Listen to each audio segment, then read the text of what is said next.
মাহির, বর্ষা এবং মাহিরের বন্ধু ৩ নং আসামি বিজ্ঞ আদালতে 164 জবানবন্দি দিয়ে দোষ স্বীকার করেছেন। জুবাইর যখন দীর্ঘ 1 বছর ধরে এই বর্ষাকে টিউশনি করিয়েছে, তখন মাহিরের সাথে বর্ষার একটা কনফ্লিক্ট শুরু হয়। তাদের 1.5 বছরের সম্পর্কের মাঝে একটা টানাপোড়েন সৃষ্টি হয়। সেই সুবাদে মাহির কিছুটা জুবাইদের উপরে ক্ষিপ্ত হয়। পরবর্তীতে বর্ষা এসে বলে যে আমি আমার স্যারের উপরেও এখন বিরক্ত। এই পয়েন্টটা ধরে মাহির কিছুটা আরও উত্তপ্ত হয়ে যেমন কিছুটা সাহস পায়। পরবর্তীতে এই বর্ষা এবং মাহির প্রায় 1 মাস আগে তারা পরিকল্পনা করে যে জুবাইরকে তারা হত্যা করবে। পদ্মা সেতু, মেট্রো রেল এবং এলিভেটেড এক্সপ্রেসওয়ে নির্মাণের গর্বিত অংশীদার বসুন্ধরা সিমেন্ট। তখন এই মাহির অস্ত্র কিনে নিয়ে আসে। তারপরে ঘটনাস্থলে যখন মাহির এবং তার বন্ধু 3 নম্বর আসামি সহ ঘটনাস্থলে যায়, তখন মাহির ছুরিকে আঘাত করে।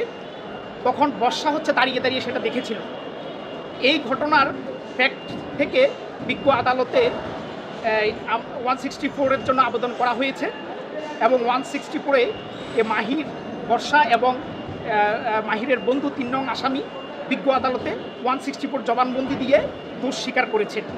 এখন এই দোষ স্বীকারের উপর ভিত্তি করে ম্যাজিস্ট্রেট যে কোনো আদেশ দিতে পারেন, ইচ্ছে করলে দণ্ড দিতে পারেন বা পরবর্তীতে মামলার চার্জশিট আসবে, তার উপরে বেস করে মামলাটা সামনের দিকে আগাবে।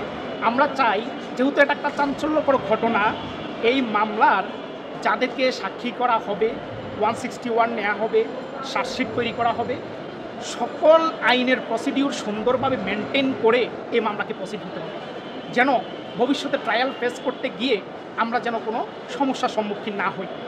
এবং পাশাপাশি এটাও বলতে চাই যে দেশবাসীর কাছে, যে একটা মেয়ে যখন তার গৃহশিক্ষককে মেরে ফেলার জন্য তার বয়ফ্রেন্ডকে বলে, তাহলে সমাজে নৈতিকতার যে অবক্ষয় হচ্ছে, প্রত্যেক বাবা মাকে সেই বিষয়ে যথেষ্ট থাকতে হবে আর সচেতন থাকতে হবে।